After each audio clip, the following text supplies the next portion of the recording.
بہرام خان کی حویلی میں موت کا سا سکوت چھایا ہوا تھا۔ ان کی سب سے بڑی بیٹی مشال ان کے دشمن سمت خان کے بیٹے ولی خان کے ساتھ بھاگ گئی تھی۔ بہرام خان اور اس کے تینوں بیٹے غم و غصے میں پاگل ہر جگہ دونوں کو ڈھونڈ رہے تھے، جو نہ جانے زمین کی کون سی تہ میں جا چھپے تھے۔ مشال کے اس اقدام کے بعد حویلی کی باقی لڑکیاں بھی زیر عتاب آئی ہوئی تھیں۔ رمشا، سرشا، گلرخ، صبا سب دراب کی عدالت میں فخر چہروں کے ساتھ کھڑی کانپ رہی تھی۔ دراب انہیں قہر بار نظروں سے دیکھتا ان پر چیخ چلا رہا تھا، ایسا کیسے ہو سکتا ہے مورے؟ یہ سب اس بے حیا لڑکی کرتوتوں سے بے خبر رہی ہوں، وہ ان کی ناک کے نیچے عشق کا کھیل لڑاتی رہی ہو اور انہیں خبر تک نہ ہوئی ہو۔ پوچھے ان سے کب سے چل رہا تھا یہ سلسلہ، کس طرح اس بے غیرت لڑکی نے اس حویلی کی دہلیز پار کی، کس نے اس کی مدد کی؟ وہ ان سب کو خون خوار نگاہوں سے دیکھتے ہوئے گرج رہا تھا۔ بولو، منہ میں زبانیں نہیں ہیں کیا؟ ان کی خاموشی پر دراب کے پہلے سے بھی زیادہ بلند دھاڑ نکلی۔ وہ سب خوف سے اچھل پڑی اور التجائی نگاہوں سے مورے کی طرف دیکھنے لگی کہ اس جلاد سے ان کی جان چھڑائے۔ مورے بھی ان کی سڑی بیٹھی تھی، لہذا دراب کے ہی لہجے میں غصے سے بولی، جو وہ پوچھ رہا ہے سچ سچ جواب دو، تم بتاؤ صبا۔ انہوں نے توپوں کا رخ صبا کی طرف موڑ دیا، کیونکہ ان سب میں وہی تھی جو ڈر کر جلدی اصل بات اگل دیتی تھی۔ صبا جو پہلے ہی کھڑی آنسو بہا رہی تھی، مورے اور دراب لالا کی خون خار سوالیہ نگاہوں کو خود پر مرکوز دیکھ کر مزید رونے لگی اور پھر ہچکیوں کے درمیان میں بولی، میں قسم کھاتی ہوں مورے، مجھے نہیں، مشال آپی نے مجھے کبھی نہیں بتایا۔ تمہیں نہیں پتا تو ان کو ضرور پتا ہوگا۔ دراب نے دانت کچکچا کر باقی لڑکیوں کو گھورا، جن کی خاموشی بتا رہی تھی کہ وہ معاملے سے بے خبر نہیں تھی۔ مجھے بھی سچ میں نہیں پتا دراب، مشال اپنی پرسنل باتیں مجھ سے تھوڑی نہ شیئر کرے گی بھلا، میں تو کزن ہوں۔ رمشا جو اب تک خاموش کھڑی تھی بڑے اعتماد سے جھوٹ بول گئی۔ دراب نے صرف سخت نظروں سے گھورنے پر اکتفا کیا، وہ رمشا کی چالاکیوں سے واقف تھا۔ مورے اور دراب ان سب کو شکی نگاہوں سے گھور رہے تھے۔ 24 گھنٹوں میں یہ سب مشال کے ساتھ رہتی تھی، پھر ایسا ممکن ہی نہیں تھا کہ ان میں سے کسی کو بھی مشال کے معاملات کی بھنک نہ پڑی ہو۔ دراب کا تو بس نہیں چل رہا تھا کہ کس طرح ان کی زبانیں کھلوا کر سچ اگلوائے۔ وہ غصے سے پیچ و تاب کھاتا ان سب کو شرر بار نگاہوں سے گھورتا پاؤ پٹختا حویلی سے باہر نکل گیا۔ پیچھے وہ سب وقت چہروں کے ساتھ ایک دوسرے کو دیکھ رہی تھی، سوائے رمشا کے جو سر جھٹک کر بڑبڑا رہی تھی۔ دراب اسلحے سے لیس اپنے آدمیوں کو لے کر سمت خان کے علاقے کی طرف روانہ ہو گیا۔ سمت خان کا علاقہ جہاں شروع ہوتا تھا وہاں پہاڑیوں کا چھوٹا سا سلسلہ تھا۔ دراب نے اسی پہاڑیوں کو اپنا ٹھکانہ بنا لیا اور طاق میں بیٹھ گیا کہ کب سمت خان یا اس کے خاندان کا کوئی فرد وہاں سے گزرے اور دراب اسے اوپر پہنچائے۔ وہ تو براہ راست اس کے علاقے میں گھس کر حملہ کرنا چاہتا تھا، مگر بہرام خان نے اسے سختی سے منع کر دیا تھا، کیونکہ سمت خان بھی کوئی کم خطرناک نہیں تھا۔ 2 دن وہ وہاں مسلسل بیٹھا انتظار کرتا رہا، مگر سمت خان تو جیسے اپنے علاقے میں دبک کر بیٹھ گیا تھا۔ تیسرے دن وہ شدید غصے سے کھولتا واپس چلا آیا، تاہم اپنے کچھ آدمیوں کو نگرانی کے لیے چھوڑ آیا۔ ساتھ اس نے اپنے ایک آدمی کو خفیہ طور پر سمت خان کی فیملی خصوصاً عورتوں کے بارے میں معلومات لینے کو کہا۔ سمت خان اگر کوئی بیٹی یا بھانجی بھتیجی تھی تو وہ دراب خان کے ہاتھ سے بچنے والی نہیں تھی۔ پھر شام تک اسے سمت خان کی اکلوتی بیٹی کے بارے میں اطلاع مل گئی، جو شہر کے کسی اسکول میں پڑھتی تھی اور آج کل اسکول ٹرپ پر ناردرن ایریاز کی طرف گئی ہوئی تھی۔ دراب خان کی آنکھیں چمک اٹھی، رگوں میں خون کی روانی بڑھنے لگی۔ مجھے رات سے پہلے وہ لڑکی اپنے شہر والے فلیٹ پر ہر حال میں چاہیے۔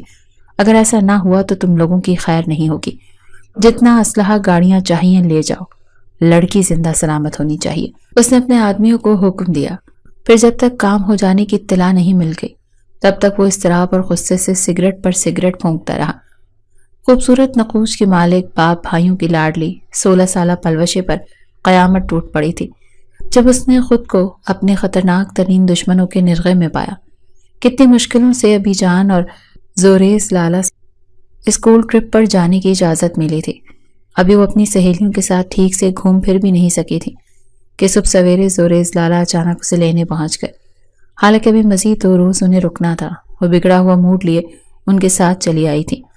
اگرچہ زوریز لالا سارے راستے سے پیار سے پچکارتے آئے تھے کہ وہ خود فری ہو کر اسے گھمانے لے جائیں گے، ابھی حالات خراب ہیں، اسی لیے وہ اسے اکیلا نہیں چھوڑ سکتے۔ ان کے فکر مند چہرے سے لگ بھی رہا تھا کہ کوئی مسئلہ ہوا ہے، مگر پلوشی کو اس وقت صرف اپنے ٹرپ کی پڑی ہوئی تھی۔ وہ اپنی سہیلیوں کے ساتھ انجوائے کرنا چاہتی تھی۔ باپ بھائیوں کی دشمنیاں تو وہ بچپن ہی سے دیکھتی چلی آ رہی تھی۔ اس کے وہم و گمان میں بھی نہیں تھا کہ وہ بھی ان کی دشمنی کی بھینٹ چڑھنے والی ہے۔ اب اس شہر والے گھر سے 2 کلومیٹر ہی دور تھے کہ ان کی گاڑی پر یکدم چاروں طرف سے فائرنگ ہونے لگی۔ زوریز لالا نے چیخ کر اسے گاڑی کے فرش پر لیٹنے کو کہا۔ چلتی گاڑی رک چکی تھی۔ وہ کانوں پر ہاتھ رکھے سیٹ کے نیچے دبکی ہوئی زاروں قطار روتی فائرنگ کی آواز سنتی رہی تھی۔ اسے نہیں معلوم تھا کون مرا کون بچا۔ کچھ دیر بعد کسی نے گاڑی کا دروازہ کھولا تو خوف سے تھر تھر کانپتی پلوشی کو لگا شاید زوریز لالا ہیں۔ وہ اٹھنے ہی لگی تھی کہ 2 آہنی ہاتھوں نے بڑی بے دردی سے اسے گھسیٹ کر یہ بتایا کہ وہ دشمنوں میں سے ہی ہے۔ خود کو کسی کی وحشی گرفت میں پا کر اس کے منہ سے کتنی چیخیں نکلی تھیں اسے نہیں یاد۔ چیختے چیختے وہ اپنے حواس کھو بیٹھی تھی۔ جب آنکھ کھلی تو خود کو ایک اجنبی جگہ پا کر جس نے پھر سے چیخنا شروع کیا تو پھر کسی کے بے رحم تھپڑوں نے اس کا منہ بند کروا دیا۔ فرش پر نڈال پڑی وہ درد سے کرا رہی تھی۔ جسم کا انگ انگ درد کر رہا تھا۔ اسے بے دردی سے فرش پر پٹخنے اور تھپڑوں سے لال کرنے والا جلاد دراب خان تھا جس سے وہ ابھی واقف نہیں تھے۔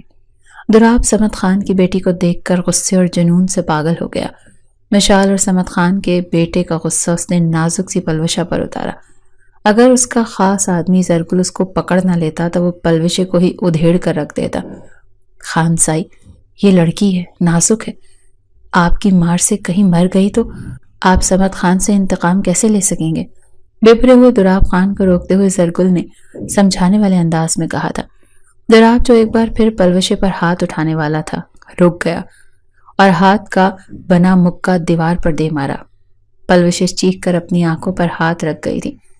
فوراً نکاح خاں کا بندوبست کرو زرگل، مجھے اس لڑکی سے ابھی اسی وقت نکاح کرنا ہے۔ اس نے سرخ نگاہوں سے روتی بلکتی پلوشے کی طرف دیکھتے ہوئے اچانک فیصلہ کن انداز میں زرگل کو حکم دیا، جو پہلے چونکا اور پھر تابیداری سے سر ہلاتے ہوئے باہر نکل گیا، جبکہ پلوشے روتے روتے ساکت ہو گئی تھی۔ نہیں، میں نہیں کروں گی نکاح، اس نے روتے ہوئے نفی میں سر ہلایا۔ دراب جو پہلے ہی اسے کھا جانے والی نظروں سے دیکھ رہا تھا مزید دانت کچکچائے۔ تم اس پوزیشن میں ہو کے انکار کر سکو؟ اس کا لہجہ درست ہونے کے ساتھ ساتھ استہزائیہ بھی تھا۔ کیا بگاڑا ہے میں نے آپ کا؟ کیوں کر رہے ہیں آپ ایسا؟ فرش پر دوپٹے اور جوتے سے بے نیاز بیٹھی وہ کانپ رہی تھی۔ کیوں تمہیں نہیں معلوم؟ تمہیں ایسا کیوں ہو رہا ہے؟ دراب نے کچھ تعجب سے اور طنز آمیز نگاہ سے گھورا۔ پلوشے روتے ہوئے نفی میں سر ہلانے لگی۔ تمہارے بھائی ولی خان نے میرے گھر کی عزت پر ہاتھ ڈالا ہے، بھگا کر لے گیا ہے وہ میری بہن کو۔ اب میں اس کے گھر کی عزت، اس کی بہن یعنی تمہیں رون دوں گا۔ دراب نے فرش پر اس کے قریب گھٹنوں کے بل ٹکتے ہوئے سر سراتے لہجے میں کہا۔ پلوشہ پھٹی پھٹی نگاہوں سے دیکھنے لگی۔ اس کی ہیزل گری آنکھوں میں اس وقت صرف خوف اور رحم کی التجا تھی، جبکہ مقابل کی آنکھوں میں صرف غصہ اور انتقام تھا۔ اس میں میرا کیا قصور ہے؟ وہ بلک بلک کر رو پڑی تھی۔ دراب پر اس کے رونے کا ذرا بھی اثر نہیں ہوا۔ وہ بے تاثر نگاہوں سے دیکھتے ہوئے بولا، تمہارا قصور یہ ہے کہ تم صمد خان کی بیٹی ہو، ولی خان کی بہن ہو۔ میرا اصول ہے جان کے بدلے جان اور عزت کے بدلے عزت۔ اٹھ کر باہر نکل گیا تھا، جبکہ پیچھے پلوشہ نے روتے روتے گھٹنوں پر اپنا سر رکھ دیا۔ نہ جانے کتنے وقت تک وہ اسی پوزیشن میں بیٹھی روتی رہی۔ دراب دوبارہ اندر آیا اور اس کے سر پر ایک چادر پھینکتے ہوئے بولا، اوڑھو اسے، نکاح ہونے جا رہا ہے تمہارا۔ اس کا لہجہ انتہائی سرد تھا۔ پلوشے میں احتجاج کرنے کی ہمت نہیں بچی تھی۔ آدھے گھنٹے بعد وہ 16 سالہ لڑکی اس کی بیوی بن چکی تھی۔ دراب خان اس کی طرف سرخ نگاہوں سے دیکھ رہا تھا، جبکہ وہ تھر تھر کانپتے روئی جا رہی تھی۔ اسے نہیں پتا کہ اب اس کے ساتھ کیا ہونے والا تھا۔ وہ اسے کلائی سے پکڑ کر کھینچتے ہوئے باہر لے کر آیا اور گاڑی میں دھکیل دیا۔ پلوشے خوف سے سہمی ہوئی خوفزدہ نگاہوں سے دیکھتی سسکتی رہی۔ اسے سخت سیکیورٹی میں کہیں لے جایا جا رہا تھا۔ اسلحے سے لیس افراد کئی گاڑیوں میں ان کی گاڑی کے آگے پیچھے موجود تھے۔ اتنا تو وہ جان گئی تھی کہ اس کے باپ کا یہ دشمن کوئی معمولی انسان نہیں تھا۔ اس شخص کی دہشت کی وجہ سے اس کا دل بار بار بند ہو رہا تھا۔ کئی گھنٹوں کے سفر کے بعد گاڑی رکی تو اس نے پہلے کی طرح اسے گھسیٹ کر باہر نکالا اور پھر ہنوز گھسیٹتے ہوئے وہ اسے کسی بڑی سی حویلی میں لے آیا۔ کئی راہداریوں سے گزرتے ہوئے وہ اسے ایک بڑے سے کمرے میں لے گیا اور وہاں ایک سخت نقوش والی عورت کے قدموں میں پٹخ دیا۔ مورے، یہ ہمارے دشمنوں کی بیٹی ہے، آج سے یہ آپ کی ملازمہ ہے اور یہیں رہے گی۔ میں صمد خان کو سبق سکھانا چاہتا ہوں کہ کسی کی عزت سے کھیلنا کیا ہوتا ہے۔ اپنے بیٹے کے ذریعے اس نے جس طرح ہماری عزت پر ہاتھ ڈالا ہے، اب اپنی اکلوتی بیٹی کی شکل دیکھنے کو ترسے گا۔ دراب نے انتہائی نفرت بھرے لہجے میں کہا۔ پلوشہ منہ کے بل گری ساکت پڑی تھی۔ اس عورت نے یہ سن کر کہ اس کے قدموں میں پڑی لڑکی صمد خان کی بیٹی ہے، پلوشی کے کاندھوں پر اپنا پاؤں سے ٹھوکر ماری تو وہ درد سے بلبلا اٹھی۔ تو اس لڑکی کو یہاں کیوں لے کر آئے ہو؟ ڈیرے میں رکھتا، وہاں سب کی ملازمہ بنا دیتا۔ ماں کی بات کا مفہوم سمجھ کر دراب کا چہرہ ایک پل کو سرخ ہوا، جبکہ دروازے کی اوٹ سے سارا منظر دیکھتی صبا ماں کی صفاکی پر کانپ گئی۔ ڈیرے پر کسی لڑکی کو رکھنے کا مطلب اسے بھی پتا تھا۔ اسے مورے کے قدموں میں گری بے تحاشا روتی ہوئی اس کمسن لڑکی پر ترس آیا، مگر وہ کچھ نہیں کر سکتی تھی۔ مورے کے حکم پر ملازمائیں اسے گھسیٹتے ہوئے اسٹور روم میں بند کرنے جا رہی تھیں، جبکہ وہ مسلسل چیخو پکار کرتی خود کو چھڑانے کی کوشش کر رہی تھی۔ پل بھر میں ہی سارے گھر کو معلوم ہو گیا کہ دراب صمد خان کی بیٹی کو اٹھا لایا ہے۔ سب نے اس کے اس اقدام کو سراہا سوائے صبا اور رمشا کے۔ صبا کو اس لڑکی کی کمسنی، معصومیت اور بے قصور ہونے پر دکھ ہو رہا تھا، جبکہ رمشا کو یہ جان کر غصہ آ رہا تھا کہ دراب ایک لڑکی کو اٹھا کر کیوں لایا، چاہے وہ دشمنوں کی ہی بیٹی صحیح، مگر تھی تو وہ ایک جوان خوبصورت لڑکی نا، جس کو دیکھ کر دراب سمیت کوئی بھی مرد بہک سکتا تھا۔ اس کی بات بچپن سے دراب سے طے تھی، اسی لیے وہ اس کے لیے بہت زیادہ پوزیسو تھی، جبکہ دوسری طرف دراب اسے صرف کزن جتنی ہی اہمیت دیتا تھا، بلکہ کئی بار تو رمشا کی بے باکی پر بے عزت بھی کر چکا تھا، مگر وہ ڈھیٹ تھی۔ بارہا اپنی محبت کا اظہار بڑی بے شرمی سے کر کے خود کو دراب کی نظروں سے گرا چکی تھی، مگر اسے اس بات کا بالکل احساس نہیں تھا۔ روتی بے لگتی پلوشے کو ملازماؤں نے ایک اسٹور روم میں بند کر دیا تھا۔ وہاں پوری رات وہ فرش پر پڑی سسکتی رہی، کسی نے دوبارہ جھانکا تک نہیں۔ سورج کی کرنیں روشن دان سے اندر آئیں تو اسے صبح ہونے کا پتہ چلا۔ کافی دیر بعد اسٹور کا دروازہ کھلا اور 2 ملازمائیں اندر آئیں۔ لڑکی ہمارے ساتھ چلو، تمہیں بڑی خانم نے بلایا ہے، اور خبردار جو دوبارہ ان کے سامنے چیخیں، چلائیں یا روئیں تو ورنہ اپنے انجام کی خود ذمہ دار ہوگی تم، کیونکہ بڑی خانم کو چیخنے چلانے والی لڑکیاں بالکل پسند نہیں۔ اب اگر تم نے ایسا کیا تو وہ تمہیں تہہ خانے میں بند کروا دیں گی، اور تہہ خانہ کتنا خوفناک ہے اس کا تم اندازہ بھی نہیں کر سکتی۔ وہ اسے ڈرا دھمکا رہی تھی۔ پلوشے چپ چاپ ان کے ساتھ چل دی۔ کل سے وہ خالی پیٹ تھی، ساری شام سے لے کر ساری رات تک رو رو کر نڈھال ہو چکی تھی۔ اب ایک آنسو بہانے کی بھی انرجی نہیں بچی تھی۔ اسے پھر سے اسی جلاد عورت کے سامنے پیش کیا گیا جس نے کل اسے پاؤں سے ٹھوکر ماری تھی۔ پلوشی سر جھکائے اس کے احکامات، نفرت، پھٹکار سنتی رہی۔ پھر اسے کام کرنے کے لیے کچن میں بھیج دیا گیا۔ وہاں ایک ملازمہ نے کام پر لگانے سے پہلے رات کی باسی روٹی کھانے کی پلیٹ اسے سامنے رکھ دی۔ وہ جو اچھے سے اچھا کھانا بھی ہزار نخرے کر کے کھاتی تھی، شدید بھوک کی وجہ سے باسی روٹی کے ساتھ دال سبزی کا سادہ سالن رغبت سے کھا گئی۔ چند دنوں میں ہی اسے اندازہ ہو گیا کہ اس حویلی کے مکینوں کی طبیعت کا۔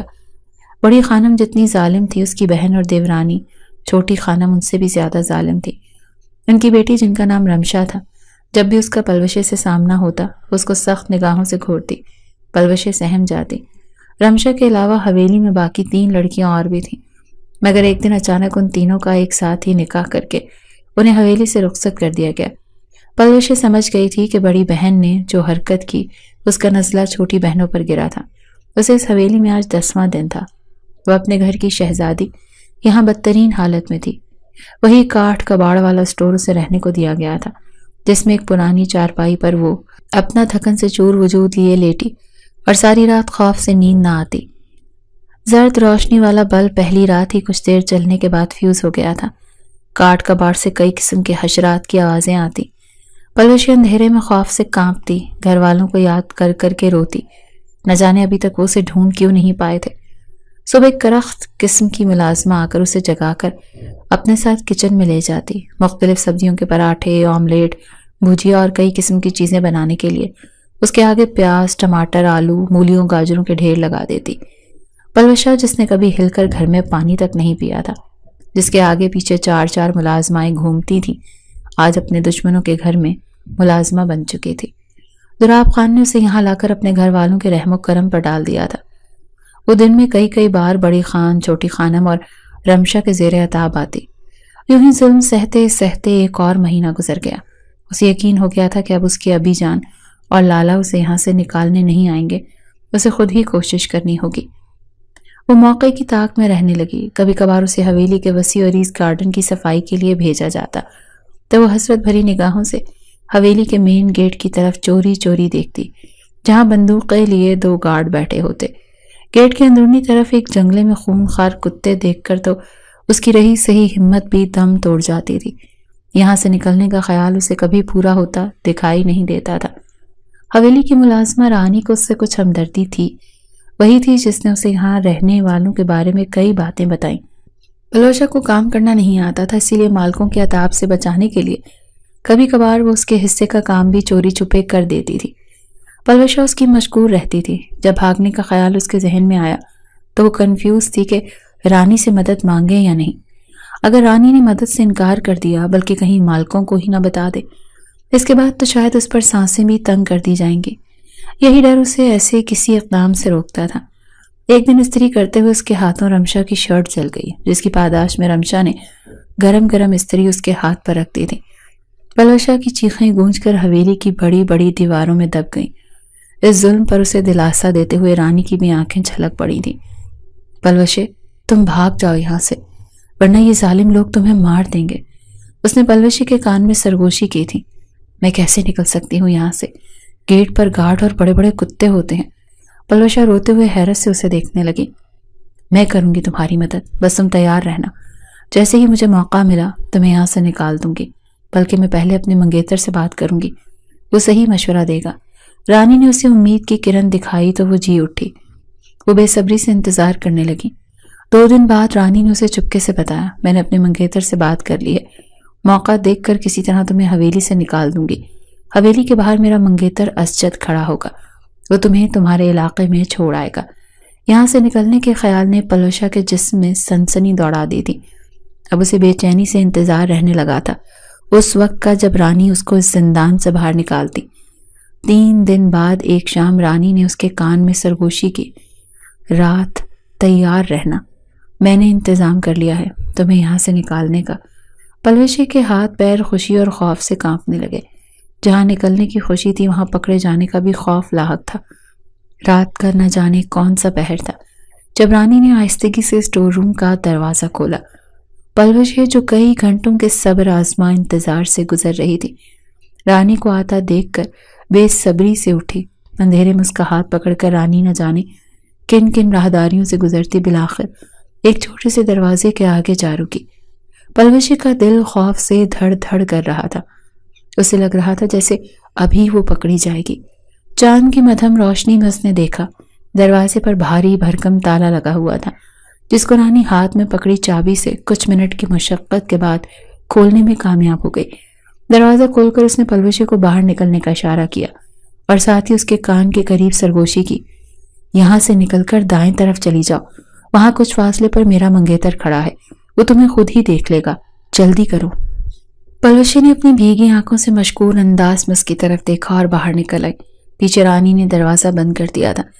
باہر نکلتے ہی آزادی کے احساس سے اس کی رگوں میں خون کی گردش تیز ہو گئی۔ بس اب یہاں سے نکلنا باقی تھا۔ ایک بار وہ اپنے علاقے میں قدم رکھ لیتی، اس کے بعد کوئی ٹینشن نہیں تھی۔ وہ آرام سے اپنے گھر اپنے پیاروں کے پاس پہنچ جاتی، جو نہ جانے اس کے لیے کس قدر تڑپ رہے ہوں گے۔ اس خیال نے اس کے قدموں میں بجلی بھر دی۔ رانی کی ہدایت کے بعد وہ کچھ دیر سیدھا چلنے کے بعد دائیں طرف جاتی سڑک پر مڑ گئی۔ رانی کے منگیتر کو ادھر ادھر متلاشی نگاہوں سے دیکھتے اس کا دل خوفناک حد تک دھڑک رہا تھا۔ اگر وہ نہ ملا تو وہ یہاں سے کیسے نکلے گی؟ اس خوف سے اس کا دل بیٹھا جا رہا تھا۔ اسے سمجھ نہیں آ رہی تھی وہ چلتی رہے یا رک کر اس کا انتظار کرے، کیونکہ رانی نے کہا تھا وہ خود ہی آ جائے گا سامنے۔ اپنے دوپٹے کو مضبوطی سے خود پر لپیٹے ایک درخت کے نیچے کھڑی درود شریف کا ورد کرتے وہ ادھر ادھر دیکھ رہی تھی کہ اچانک بائیں طرف سے ایک گاڑی نے موڑ کاٹا۔ اس کی ہیڈ لائٹ سیدھی پلوشے پر پڑی۔ پلوشے نے دونوں ہاتھ چہرے پر رکھ لیے۔ دل خطرناک حد تک اچھلنے لگا۔ نہ جانے گاڑی میں کون تھا، بھاگنے کی مہلت اور چھپنے کی جگہ بالکل نہیں تھی۔ شاید گاڑی رانی کا منگیتر لایا ہو۔ یہ خیال دماغ میں کوندا تو اس نے فوراً چہرے پر سے ہاتھ ہٹا کر دیکھا، مگر گاڑی سے دوراب خان کو نکلتے دیکھ کر اس کی روح فنا ہو گئی۔ دراب خان اس کی طرف بڑھ رہا تھا جبکہ وہ تھر تھر کانپتے پیچھے ہٹنے جا رہی تھی۔ جیسے ہی وہ اس کے قریب آیا اچانک پلوشی کے جسم میں نہ جانے کہاں سے طاقت آ گئی۔ وہ بجلی کسی تیزی سے پلٹ کر اندھا دھند بھاگی۔ چپل اس کے پاؤں سے نکل گئے تھے۔ 3-4 منٹ بھاگنے کے بعد ہی کسی چیز سے ٹھوکر کھا کر وہ آندھے منہ گری۔ پتھریلی زمین پر منہ کے بل گرنے سے اس کے ناک پر زبردست چوٹ آئی تھی، جس کے باعث منہ سے چیخ نکل گئی۔ دراب اس کے سر پر پہنچ گیا تھا۔ اس نے پلوشے کے اٹھنے کا انتظار نہیں کیا بلکہ جھک کر بے رحمی سے اس کا بازو دبوچ کر کھڑا کیا اور اس کا رخ اپنی طرف کر کے زوردار تماچا دے مارا۔ پلوشے جو پہلے ہی درد اور خوف سے ادموئی ہوئی پڑی تھی، اس کے تھپڑ نے رہی سہی کسر پوری کر دی۔ وہ حواس کھوتی نیچے گری تھی۔ پھر جب ہوش آیا تو اس نے اپنے آپ کو جیسے قبر میں پایا۔ چاروں طرف اندھیرا ہی اندھیرا تھا، خوفناک خاموشی۔ اس نے اپنے شل ہاتھوں کو بمشکل حرکت دی تو محسوس ہوا کہ وہ کھردرے فرش پر لیٹی تھی۔ اس نے اٹھنے کی کوشش کی مگر ناکام رہی۔ کچھ ہی دیر میں وہ اندھیرے میں دیکھنے کی کوشش کرتی رہی، پھر اس کی آنکھیں خود بخود بند ہوتی چلی گئیں۔ پھر نہ جانے کتنے وقت بعد اس نے اپنے چہرے پر کچھ ٹھنڈا محسوس کیا۔ پپوٹوں کو بمشکل جنبش دی اور پھر دوبارہ کچھ ٹھنڈا محسوس ہوا۔ اب کی بار بھاری پپوٹے کھول گئے تھے۔ پھر جب آنکھیں مکمل کھولیں تو اندھیرا غائب تھا۔ اس نے اپنے چہرے پر ہاتھ پھیرا تو وہ گیلا تھا۔ حیرانی سے اس نے پہلے بائیں طرف دیکھا اور پھر دائیں طرف دیکھنے پر نظریں دراب خان کی سرخ آنکھوں سے جا ٹکرائیں۔ وہ اس سے کچھ فاصلے پر کھڑا تھا۔ پلوشے کے ذہن کے پرت کھلتے چلے گئے۔ اسے سب یاد آتا گیا۔ رانی کی مدد سے حویلی سے نکلنا، بھاگنا اور پھر پکڑے جانا۔ وہ سہمی ہوئی نگاہوں سے دراب خان کی طرف دیکھنے لگی۔ جب گھٹنوں کے بل اس کے قریب بیٹھ گیا، تمہیں کیا لگا اس حویلی سے نکلنا اتنا آسان ہے؟ تم آرام سے بھاگ جاؤ گی یہاں سے۔ اس کی سرد آواز سن کر پلوشی نے اپنی آنکھیں بند کر لیں۔ آنکھیں کھولو اپنی، دراب نے اسے جبڑے سے دبوچا۔ آہ! وہ سسک اٹھی۔ دراب نے اسے کھینچ کر اٹھایا۔ مجھے معاف کر دیں، میں نے لیٹے لیٹے ہی دراب کے سامنے ہاتھ جوڑ دیے۔ کس نے مدد کی تھی تمہاری؟ اس کی معافی کو نظر انداز کرتے ہوئے اس نے درست لہجے میں پوچھا۔ کسی نے نہیں، وہ خوف سے ہکلائی۔ رانی کا نام وہ کبھی نہیں لے سکتی تھی، وہ اس کی محسن تھی، اپنی وجہ سے وہ اس کی جان عذاب میں نہیں ڈال سکتی تھی۔ اچھا تو تم اکیلی نکلی؟ دراب نے طنزیہ انداز میں اس کی طرف دیکھ کر تصدیق چاہی۔ پلوشے نے جھکا ہوا سر اس بات میں ہلایا۔ کیسے؟ پلوشے خاموش آنسو بہاتی رہی۔ وہ کچھ دیر اس کے بولنے کا انتظار کرتا رہا اور پھر اس کے بالوں سے اسے دبوچ لیا۔ پلوشے کے منہ سے گھٹی گھٹی چیخیں نکلنے لگی۔ وہ ایک جھٹکے سے اس کا چہرہ اپنے چہرے کے قریب کر کے غرایا۔ بے وقوف سمجھتی ہو مجھے؟ دراب خان کی حویلی میں کوئی بھی باہر کا آدمی نہ تو اکیلے اندر آ سکتا ہے اور نہ ہی اکیلے یہاں سے نکل سکتا ہے۔ ایسا صرف اسی صورت ممکن ہے جب کوئی اندر کا آدمی مدد کرے۔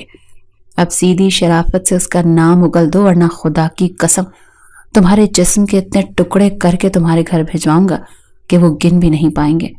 اس کے شفاق الفاظ پر دہشت ناک نگاہوں سے اس کی طرف دیکھتی وہ پھر سے ہوش کھو بیٹھی۔ کیا مصیبت ہے! دراب نے جھنجھلا کر اسے فرش پر پٹخا اور تہہ خانے سے باہر نکل آیا۔ وہ 3 دن تہہ خانے میں بند رہی۔ دراب نے ہر حد تک اسے ٹارچر کر کے مدد کرنے والے کا نام جاننے کی کوشش کی، مگر پلوشے کی نازک مزاجی نے اسے فائدہ پہنچایا۔ جیسے ہی وہ سختی کرتا، پلوشے بے ہوش ہو جاتی، وہ دل ملا کر رہ جاتا۔ 4 دن اسے قید خانے سے رہائی ملی۔ اس کا خیال تھا کہ دراب نے سب حویلی والوں کو بتا دیا ہوگا اس کے بھاگنے کا اور اب وہ اس پر مزید ستم ڈھائیں گے، مگر اسے حیرانی ہوئی کسی نے بھی اس کے بھاگنے کے متعلق بات نہیں کی۔ رانی کو جہاں اس بات کا دکھ تھا کہ وہ پلوشے کی مدد کرنے میں ناکام رہی، وہاں اس بات کی بھی تسلی تھی کہ دراب خان نے کسی کو نہیں بتایا تھا۔ اس نے پلوشے سے معذرت کی۔ اس رات میرا منگیتر جب تمہیں لینے آ رہا تھا تو اچانک اس کی بائک حادثے کا شکار ہو گئی۔ وہ لیٹ پہنچا جب تمہیں دراب خان دیکھ چکا تھا، اسی لیے وہ چپکے سے لوٹ آیا، لیکن تم فکر نہ کرو، میں پھر کوشش کروں گی۔ لیکن پلوشے اب بھاگنے کے خیال سے بھی ڈر گئی تھی۔ ایک دن وہ کچن میں کھڑی برتنوں کا ڈھیر دھوتے ہوئے آنسو بہا رہی تھی کہ دراب خان کو آتا دیکھ کر سہم گئی۔ شیشے کا گلاس ہاتھ سے چھوٹا اور سنک میں زوردار آواز سے گرا۔ سیاہ شلوار سوٹ میں کاندھے پر شال ڈالے بھرپور مردانہ وجاہت کا شکار اس کے قریب آ رہا تھا۔ پلوشے پیچھے ہٹنے کی کوشش میں سیمنٹ کی سلیب سے جا ٹکرائی تو منہ سے سسکاری نکل گئی۔ دراب اپنی سرخ آنکھیں اس پر ٹکائے ہوئے تھا جبکہ وہ خوف سے کانپتے ہوئے اس کے سیاہ چپلوں میں مقید سفید پیروں کی طرف دیکھے جا رہی تھی۔ مورس شکایت کر رہی تھی تمہاری، کام کیوں ٹھیک سے نہیں کرتی ہو؟ اس کا سخت لہجہ سن کر پلوشے پہلے سے کانپتا دل مزید کانپنے لگا، آنکھوں سے ٹپاٹپ آنسو گرنے لگے۔ کچھ پوچھ رہا ہوں تم سے، جواب دو۔ اس کے کانپتے جسم بہتے آنسوؤں کو نظر انداز کرتے ہوئے وہ اسی سخت لہجے میں بولا۔ پلوشے پھوٹ پھوٹ کر رونے لگی اور روتے روتے وہیں کچن کے فرش پر اس کے قدموں میں بیٹھ گئی۔ مجھے معاف کر دیں، میرا کیا قصور ہے؟ مجھے چھوڑ دیں، خدا کا واسطہ مجھے چھوڑ دیں، میں یہاں مر جاؤں گی، میں مرنا نہیں چاہتی، مجھے چھوڑ دیں پلیز۔ وہ اس کے پیروں سے لپٹ گئی۔ دراب ایک پل کے لیے ساکت رہ گیا اور دوسرے ہی لمحے اسے بازو سے کھینچ کر اپنے مقابل کیا۔ کتنی بار تمہارا قصور بتاؤں تمہیں؟ ہاں؟ وہ اس کی ہیزل گرے آنسوں سے تر آنکھوں میں اپنی لہو رنگ آنکھیں گاڑ کر بولا۔ پلوشے سے سکتی رہی۔ تمہارا ذلیل بھائی میری بہن کو بھگا کر لے گیا، ہماری عزت کا جنازہ نکل گیا، اور تم پوچھتی ہو کیا قصور ہے تمہارا؟ وہ غرایا۔ پلوشے سہمی کھڑی تھی۔ چند سیکنڈوں سے گھورنے کے بعد وہ دوبارہ اسی سخت لہجے میں بولا، اس بے غیرت کو تمہیں زمین کی 7ویں تہ سے بھی نکال کر ماروں گا۔ کب تک چھپا رہے گا آخر؟ رہی بات تمہاری تو تم جان ہی چکی ہو، زندہ تو اب اس حویلی سے ہرگز باہر نہیں جا سکتی۔ اس بار تو تمہیں چھوڑ دیا، اگلی بار دوبارہ ایسی حرکت کی اسی چھری سے گردن کاٹ دوں گا تمہاری۔ اس نے ٹوکری میں پڑی چھری اٹھا کر اس کے سامنے لہرائی۔ پلوشے چھری کی طرف پھٹی پھٹی نگاہوں سے دیکھتی ساکت ہوئی اور اگلے ہی پل اس کے بازوؤں میں جھول گئی۔ اف! یہ پھر سے بے ہوش ہو گئی۔ اس نے سخت جھنجھلا کر اپنے بازوؤں میں بے ہوش اس لڑکی کو گھورا جو اتنی نازک مزاج تھی کہ بات بات پر بے ہوش ہو جاتی تھی۔ کیا کروں؟ اس نے ادھر ادھر دیکھا، اس طرف کوئی بھی ملازمہ نہیں تھی۔ وہ اسے بے ہوشی کی حالت میں تو کم از کم کچن کے فرش پر پھینک کر نہیں جا سکتا تھا۔ کچھ سوچ کر وہ اسے کچن کے قریب موجود ایک خالی گیسٹ روم میں لے گیا۔ اسے بیڈ پر لٹانے کے بعد کچن سے پانی کا گلاس لے کر اس کے منہ پر چھڑکا۔ پلوشے کراہنے لگی۔ اسے ہوش میں آتا دیکھ وہ باہر نکل گیا۔ مردان خانے میں جا کر وہ پلوشے کے بارے میں سوچنے لگا۔ اس نے اس لڑکی کو سمت خان کے بدلہ لینے کے لیے رکھا ہوا تھا، مگر وہ اس کے نکاح میں بھی تھی۔ اتنے عرصے میں پہلی بار اس بارے میں سوچا تھا، اگرچہ اس نے اپنے نکاح کے بارے میں مورے بابا جان یا گھر کے کسی فرد کو بھی نہیں بتایا تھا۔ نکاح کا فیصلہ اس نے اس لیے کیا تھا تاکہ سمت خان کی بیٹی کو ہمیشہ ہمیشہ کے لیے اپنے پاس رکھ سکے۔ گھر والوں سے چھپانے کی کوئی خاص وجہ نہیں تھی، مگر اس نے مصلحتاً یہ سوچ کر نہیں بتایا کہ شاید مورے کو اس کا یہ اقدام پسند نہ آئے۔ بے شک اس اقدام کے پیچھے کوئی نرم گرم جذبات نہیں تھے، صرف غصہ تھا، مگر مورے کو کون سمجھاتا؟ اگر انہیں کسی بات پر اعتراض ہو جاتا تو پھر وہ کسی کی نہیں سنتی تھی۔ 3 مہینے ہو گئے تھے، اس کی 1000 کوششوں کے باوجود ولی اور مشال کا کچھ پتہ نہ چل سکا۔ ان 3 مہینوں میں 4 بار سمت خان کے آدمیوں سے اس کی جھڑپ ہو چکی تھی۔ سمت خان اپنی بیٹی کا تقاضا کر رہا تھا اور دراب خان نے صاف کہہ دیا تھا کہ اسے اس کی بیٹی اسی صورت واپس ملے گی جب وہ اپنے بیٹے اور اس کی بہن کو اس کے حوالے کرے گا، جبکہ سمت خان کا موقف تھا کہ اسے اپنے بیٹے اور اس کی بہن کے بارے میں کچھ بھی پتہ نہیں تھا کہ وہ کہاں ہیں، مگر دراب یہ بات ماننے کو تیار نہیں تھا۔ سمت خان کا بڑا بیٹا زوریس خان دراب سے براہ راست لڑائی میں اپنی ایک ٹانگ سے محروم ہو چکا تھا۔ سمت خان کو اس بات کا بھی غم اور غصہ تھا۔ وہ مسلسل دراب کو دھمکیاں دے رہا تھا کہ اس کی بیٹی واپس کر دے ورنہ بہت برا ہوگا، مگر دراب بھی کہاں ڈرنے والا تھا۔ ایک دن فون پر سمت خان سے زبردست تو میں کرنے کے بعد وہ مردان خان سے نکل کر اپنے کمرے کی طرف جا رہا تھا کہ ہال کمرے سے گزرتی اس کی نظر پلوشے پہ پڑی۔ مورے کے ہاتھ میں لوہے کی چھڑی تھی، اس کے سامنے دونوں ہاتھ جوڑے زمین پر بیٹھی وہ مسلسل روئی جا رہی تھی، جبکہ مورے وقفے وقفے سے اس پر چھڑی برسا رہی تھی اور ان کے قریب رمشا اور اس کی ماں کھڑی مورے کو مزید بھڑکا رہی تھی۔ دراب کا سخت دل ایک لمحے کے لیے جیسے نرم سا ہوا۔ وہ آگے بڑھ کر مورے کو منع کرنا ہی چاہتا تھا کہ کانوں میں سمت خان کی گالیاں گونجی تو ماتھے کی رگیں پھولنے لگی اور وہ سر جھٹکتا وہاں سے چلا گیا۔ ایک دن وہ اپنے کمرے میں داخل ہوا تو دیکھا پلوشے کھڑی وہاں صفائی کر رہی تھی۔ وہ اسے پہلی بار اپنے کمرے میں دیکھ کر بری طرح چونکا۔ تمہیں کس نے کہا میرے کمرے کی صفائی کرنے کو؟ وہ اس کے قریب آ کر بھویں اچکا کر بولنے لگا۔ مالکن نے، بڑی مالکن۔ پلوشے جو اسے اپنے روبرو پا کر خوفزدہ ہو گئی تھی ہکلا کر بولی۔ اس کے نزدیک کھڑا تھا۔ پلوشے کی خوف سے جان نکلنے لگی۔ وہ وہاں سے بھاگ جانا چاہتی تھی، مگر وہ کسی دیو کی طرح سامنے ایستادہ تھا۔ دوسری طرف دراب بڑے غور سے اس کے خوفزدہ سہمے ہوئے چہرے اور کپ کپاتے وجود کو دیکھ رہا تھا۔ کانپ کیوں رہی ہو؟ میں گولی تھوڑی نہ مار دوں گا، وہ ناگوار لہجے میں بولتے اس کے بےحد قریب آ گیا۔ پلوشے کا سر چکرایا اور وہ ایک بار پھر دراب کی باہوں میں جھول گئی۔ یہ لڑکی ہر بار مجھے دیکھ کر بے ہوش کیوں ہو جاتی ہے؟ میں کیا کوئی جن بھوت ہوں؟ پلوشے کو باہوں میں سنبھالتے ہوئے وہ بڑبڑایا، پھر اس کے سرخ چہرے کو دیکھ کر بے اختیار اس کے ماتھے پر ہاتھ رکھا اور فوراً کھینچ لیا۔ اس کا ماتھا آگ کی بھٹی کی طرح جل رہا تھا۔ دراب کو نہ جانے کیوں اس پر ترس سا آ گیا۔ اس نے فوراً اسے اپنے بیڈ پر لٹا دیا، روم فریج سے ٹھنڈا پانی نکال کر اس کے ماتھے پر پٹیاں رکھنے لگا، مگر بخار کم نہیں ہوا۔ گھر میں اس وقت ملازمین کے علاوہ کوئی نہیں تھا۔ مورے تھوڑی دیر پہلے اپنے بھائی کے گھر گئی تھی، بہرام خان اور باقی لوگ بھی نہیں تھے، تو دراب نے ڈاکٹر کو بلا لیا۔ ڈاکٹر نے چیک اپ کے بعد انجیکشن لگایا اور کچھ ٹیبلٹس دیں کہ جب جاگے تو کھلا دینا، ساتھ میں ٹھنڈی پٹیاں رکھنے کی بھی ہدایت کی جب تک بخار میں کمی نہ ہو جائے۔ ڈاکٹر چلا گیا تو دراب پھر سے اس کے ماتھے پر پٹیاں رکھنے لگا۔ پلوشے کی آنکھیں ہنوز بند تھیں، چہرے پر بلا کی معصومیت تھی، دلکش سراپے کے ساتھ اس کے سامنے تھی، بہت قریب تھی۔ دراب کا دل پگھلنے لگا۔ پہلی بار ایک خوبصورت دوشیزہ کے ساتھ وہ تنہا اپنے کمرے میں تھا، اور یہ دوشیزہ کوئی نامحرم نہیں تھی، اس کی اپنی بیوی تھی۔ وہ اس پر حق رکھتا تھا۔ حق ملکیت کا احساس اس سے ایک فیصلہ کروا گیا۔ وہ اس کے برابر لیٹ گیا۔ انجیکشن سے بخار کا زور ٹوٹ گیا تھا۔ دراب نے بے اختیار قریب ہو کر لبوں سے اس کے سرخ گالوں کو چھوا، پھر خود کو روک نہیں پایا اور آگے بڑھتا گیا۔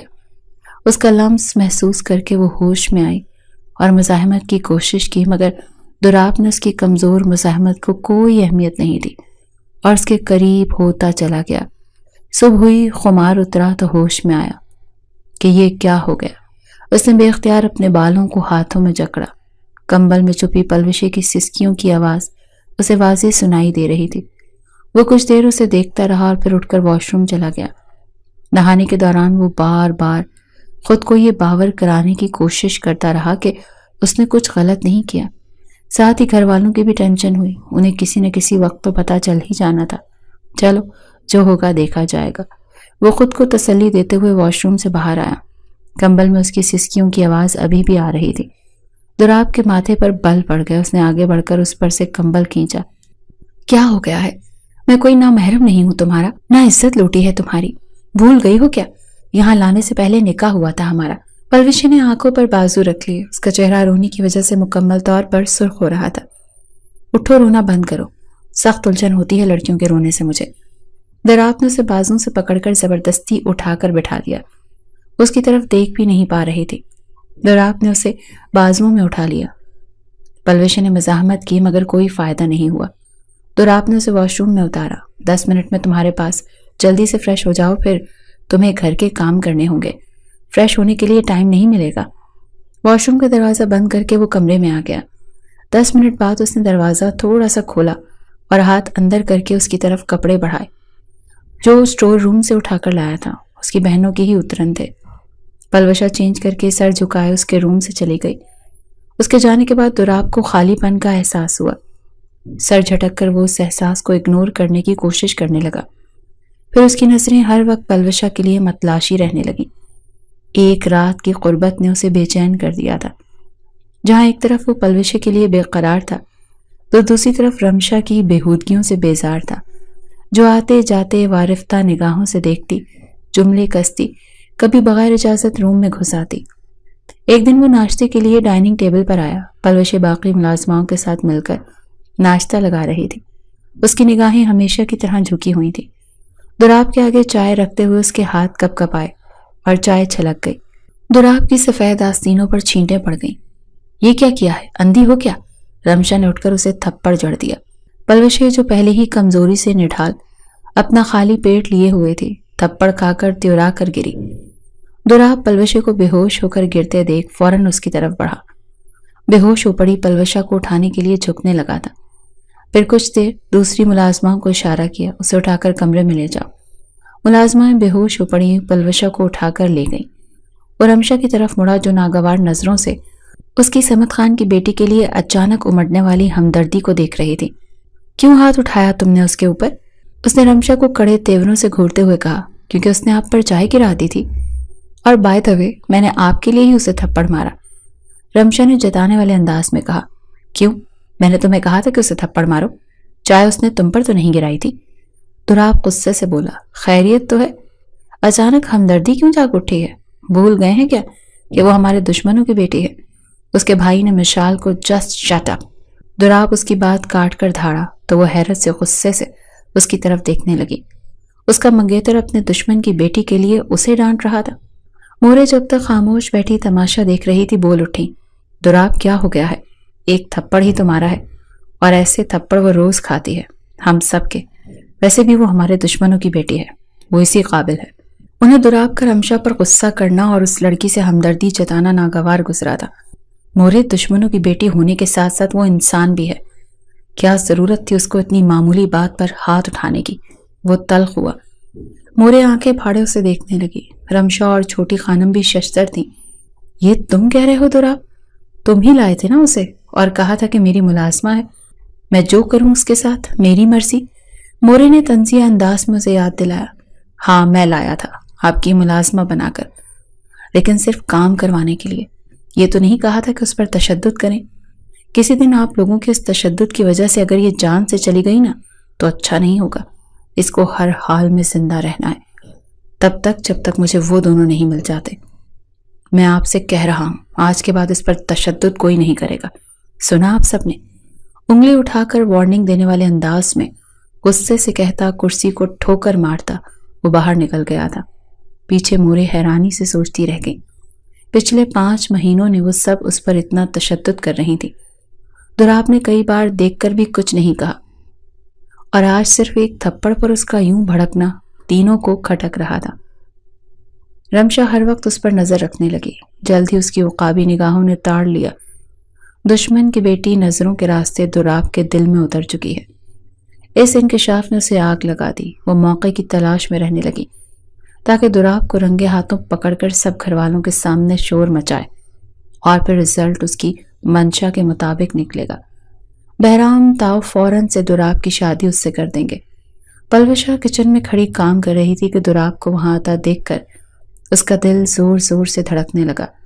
اگرچہ اس رات کے بعد اب اسے خوفناک نگاہوں سے گھورتا نہیں تھا، نہ ہی غصے سے پیش آیا تھا، مگر پھر بھی پلوشے کو اس سے ڈر لگتا تھا۔ وہ اس کا ڈرنا محسوس کر چکا تھا، اسی لیے بڑے نارمل سے انداز میں بولا، ایک کپ چائے بنا کر تو میرے کمرے میں لے آؤ، اور ہاں خود ہی لے کر آنا۔ وہ جاتے جاتے پلٹا۔ اس کے حکم نامہ سن کر پلوشے کے قدموں سے جان نکل گئی، مگر عمل کرنے کے سوا اور کوئی چارہ نہیں تھا۔ چائے بنا کر مرے مرے قدموں سے وہ اوپر اس کے روم میں گئی اور ڈرتے ڈرتے دروازے پر ناک کیا۔ دوراب جو اسی کے انتظار میں بیٹھا تھا فوراً دروازہ کھول دیا۔ پلوشے نے کپ اس کی طرف بڑھایا تو اس نے کپ کے بجائے ہاتھ تھام لیا اور اندر کھینچ کر دروازہ لاک کر دیا۔ پلوشے گھبرائی اور سہمی ہوئی نظروں سے اسے دیکھنے لگی۔ گھبرا کیوں رہی ہو یار؟ شوہر ہوں تمہارا۔ اس کے ہاتھ سے کپ لے کر اس نے ٹیبل پر رکھ دیا۔ اس کا گال چھو کر نرمی سے کہا۔ پلوشے بے یقین نگاہوں سے اسے دیکھنے لگی۔ حیران کیوں ہو رہی ہو؟ دوراب نے اس کی آنکھوں میں جھانکا اور اس کے قریب ہوا۔ اس سے پہلے وہ اس کے گال پر اپنا لمس چھوڑتا وہ بری طرح سے گھبرا کر پیچھے ہو گئی۔ دوراب کو برا لگا، وہ بدمزہ ہوا۔ کیا مسئلہ ہے؟ کتنی بار بتاؤں تمہیں؟ جائز رشتہ ہے ہمارے درمیان۔ وہ اسے دونوں بازوؤں سے تھامے ہوئے بولا۔ پلوشے تڑپ کر رو دی۔ وہ ناگواری سے دیکھنے لگا۔ کیا مصیبت ہے؟ رو کیوں رہی ہوں؟ ایسا کیا کر دیا میں نے؟ دوراب کا موڈ بگڑا۔ اس کا دل پھر سے پلوشے کی قربت کے لیے مچل رہا تھا اور وہ قریب ہی نہیں آنے دے رہی تھی۔ مجھے جانے دے، وہ گڑ گڑائی۔ دوراب نے کچھ تیش سے اس کی طرف دیکھا۔ اسی پل میں غصہ آتا تھا اور پل میں ہی نرم ہوتا تھا۔ اس نے پلوشے کو کلائی سے پکڑ کر بیڈ پر دھکیل دیا۔ دیکھو ریلیکس، میں کچھ نہیں کہوں گا تمہیں۔ اس کی خوف سے پھیلی آنکھیں دیکھ کر وہ یکدم نرم پڑا۔ میری بات سنو۔ اس نے پلوشے کو شانوں سے تھاما۔ وہ خود کو چھڑانے کے لیے مچل اٹھی۔ دوراب کے ماتھے پر بل پڑنے لگے۔ کہا نا کچھ نہیں کروں گا، بات سن لو میری آرام سے۔ اس کے سخت لہجے پر پلوشا پہلے سہمی پھر ساکت سی ہو گئی۔ تم جانتی ہو نا کہ ہم میاں بیوی ہیں۔ پلوشے نے سسکی لے کر اس بات میں سر ہلایا۔ دیکھو جب جانتی ہو تو اس بات کو تسلیم کرو، مجھ سے گریز چھوڑ دو۔ مجھے تمہارے ساتھ زبردستی کرنا اچھا نہیں لگتا، بہت معصوم ہو تم۔ وہ اس کے چہرے کو اپنی انگلیوں سے چھوتا بے بسی سے بولا۔ پلوشی کی آنکھوں سے موتی ٹوٹ کر گرے، جنہیں دوراب نے پہلی بار اپنی پوروں پر چن لیا اور اس کی بھیگی پلکوں پر اپنے لب رکھ دیے۔ ان لمحوں میں وہ بھول گیا تھا کہ وہ اس کے دشمن صمد خان کی بیٹی اور ولی خان کی بہن ہے، جس پر وہ پیار برسا رہا ہے۔ دوسری صبح پلوشی کے لیے قیامت لے کر آئی تھی۔ دروازے پر زوردار دستک کے جواب میں دوراب نے دروازہ کھولا تو رمشا کو خونخوار تیوروں سمیت پایا۔ پلوشی بیڈ کے نیچے چھپی بیٹھی تھی، اسے کمرے سے باہر نکلنے کا موقع نہیں مل سکا تھا۔ رمشا ہر جگہ جھانکنے لگی، پھر اس نے اسے دیکھ لیا۔ دوراب نے روکنے کی بہت کوشش کی، مگر اس کے شور شرابے سے سب لوگ دوراب کے کمرے میں جمع ہو گئے۔ یہ لڑکی رات بھر دوراب کے ساتھ اس کے کمرے میں تھی؟ پوچھیں دوراب سے تاؤ جان، کس حیثیت سے اس نے اس لڑکی کے ساتھ رات گزاری؟ رمشا کے انکشاف پر مورے بابا جان سب ہکا بکا رہ گئے۔ پھر دوراب کے نکاح کا انکشاف اس سے بھی بڑا تھا۔ رمشا نے خوب رونا دھونا مچایا۔ سب کا اصرار تھا کہ اس لڑکی کو طلاق دو، مگر دوراب نے کہا، ہرگز نہیں، میں اس لڑکی کو کبھی نہیں چھوڑوں گا۔ اس سے نکاح میں نے اسی لیے کیا ہے تاکہ اس طرح اسے اپنے پاس رکھ سکوں، جس طرح میری بہن صمد خان کے بیٹے کے پاس رہ گئی ہوگی۔ وہ کسی طرح پلوشی کو چھوڑنے پر آمادہ نہیں ہوا۔ جب سب کو پتہ چل ہی چکا تھا تو اب اسے اپنے کمرے میں کیوں نہ رکھتا بھلا؟ رمشا پیچ و تاب کھاتی رہی۔ دوراب نے صاف کہہ دیا تھا وہ سب کی خوشی کے لیے رمشا سے شادی کرنے کو تیار ہے، مگر پلوشی کو وہ ہرگز نہیں چھوڑے گا۔ سب کے سمجھانے کے باوجود رمشا اس بات کے لیے تیار نہیں ہوئی تو مورے نے اس کی شادی اس کے ماموں کے بیٹے اکرم خان سے کر دی، جو شہر میں ڈاکٹر تھا۔ رمشا نے پہلے انکار کیا اور پھر دوراب کی اپنے لیے نفرت دیکھ کر اسے عقل آ گئی اور اکرم خان سے شادی کے لیے مان گئی۔ رمشا کے جانے کے بعد پلوشا کی زندگی میں کچھ سکون آ گیا تھا، اگرچہ باقیوں کا رویہ ویسا ہی تھا سوائے دوراب کے، مگر اب پہلے سے وہ بہتر حال میں تھی۔ جب دوراب کو اس کی پریگننسی کا پتہ چلا تو اسے بہت خوشی ہوئی۔ وہ پلوشی کا خیال رکھنے لگا تھا۔ ایک دن صمد خان حویلی آ گیا، ولی خان اور مشال کی لاشیں لے کر، جو کافی عرصے پہلے حادثے کا شکار ہو کر سرد خانے میں پڑے تھے۔ دوراب جو ہر وقت مشال اور ولی کو مارنے کی باتیں کرتا رہتا تھا، اب انہیں مردہ حالت میں دیکھ کر اس کے احساسات عجیب سے ہو گئے تھے۔ صمد خان نے اس کے سامنے ہاتھ جوڑ دیے۔ تمہارا انتقام ان سے قدرت نے لے لیا دوراب خان۔ میرا دوسرا بیٹا معذور ہے، میں اسے نہیں کھونا چاہتا، اسی لیے مجھ سے دشمنی ختم کرو اور ایک بار مجھے میری بیٹی سے ملوا دو۔ تمہاری بیٹی اب بھی میری بیوی ہے صمد خان، جانتا ہوں میں، اسے کوئی اپنے ساتھ لے جانے نہیں آیا، صرف ملنا چاہتا ہوں۔ اس کی ماں اس کے لیے عرصے سے تڑپ رہی ہے، مجھ پر رحم کرو۔ جو زمین دشمنی کی وجہ سے تھی وہ ساری تم نے لے لی ہے۔ صمد خان نے دوراب اور بہرام کے سامنے ہاتھ جوڑ دیے۔ دوراب اسے کبھی معاف نہ کرتا، اگرچہ پلوشی کا روتا ہوا چہرہ یاد نہ آتا، جو کئی بار اس سے التجا کر چکی تھی کہ اسے ایک بار اپنے گھر والوں سے ملنے دے۔ بہرام خان بھی دشمنی بڑھانے کے حق میں نہیں تھا، لہٰذا صمد خان کو معاف کر دیا۔ دوراب پلوشی کو اس کے گھر والوں سے ملوانے لے کر گیا، مگر اس شرط پر کہ وہ اس کو کبھی نہیں چھوڑے گی۔ پلوشی نے وعدہ کر لیا تھا، کیونکہ وہ جانتی تھی کہ وہ چھوڑنا بھی چاہے تو دوراب اسے کبھی نہیں چھوڑے گا۔ وہ صرف اس سے محبت ہی نہیں کرتا تھا، وہ اس کا وارث پیدا کرنے جا رہی تھی۔ بے شک اسے ابھی دوراب سے محبت نہیں تھی، مگر کبھی نہ کبھی ہو ہی جاتی۔